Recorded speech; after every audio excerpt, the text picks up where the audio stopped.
Hello everyone, my name is Nick and welcome back to my YouTube channel. Now for today's video, we're going to talk about ISO. Yeah, we're going to talk about ISO. Now if you're new to photography, there are three ways to adjust light in camera. The first is the aperture or f-stop. The second is the shutter speed. And then the third is the ISO.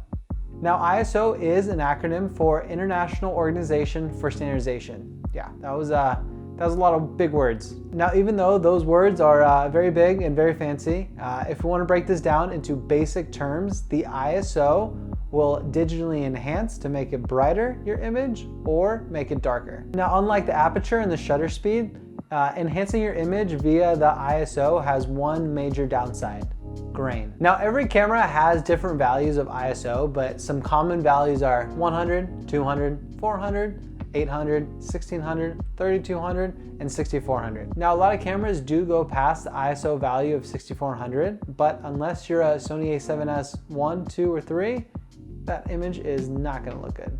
Now people ask all the time, what is the perfect ISO for my photos? Now the only way that I can answer that is by saying it varies, and it mostly varies by camera. Whatever camera that you own or are borrowing, make sure to look up two separate things. Make sure to look up the base ISO and the native ISO. The base ISO is the lowest ISO value that you can set it to. Most cameras are about 100, some are 50. The native ISO is the ideal ISO for your specific camera to attain the most detail out of the image. So to answer the question, the best ISO value is your camera's native ISO. So we're going to do a comparison from ISO values going up all the way up to 6400 so you can see the trade-offs that happen when the ISO gets too high.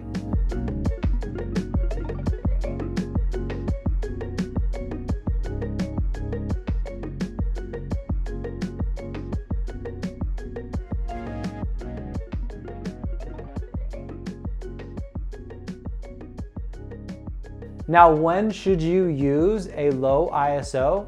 I want to say always. Whenever you can, use a lower ISO. Try to change the values of the aperture and the shutter speed first before changing the ISO value.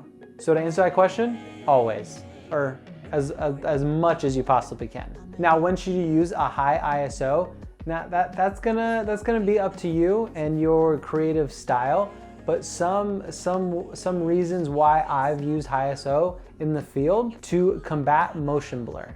Now sometimes capturing very, very quick things like cars or birds, you need a very high shutter speed to kind of freeze that motion.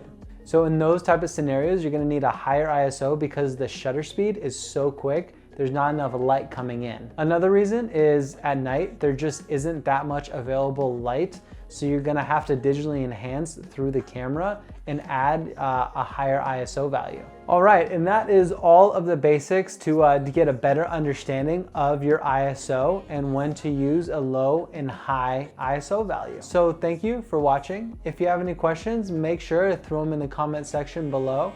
If you like this video and you wanna see more, make sure to like and subscribe. I appreciate you. Thank you very much for watching, and I'll see you next time. Peace.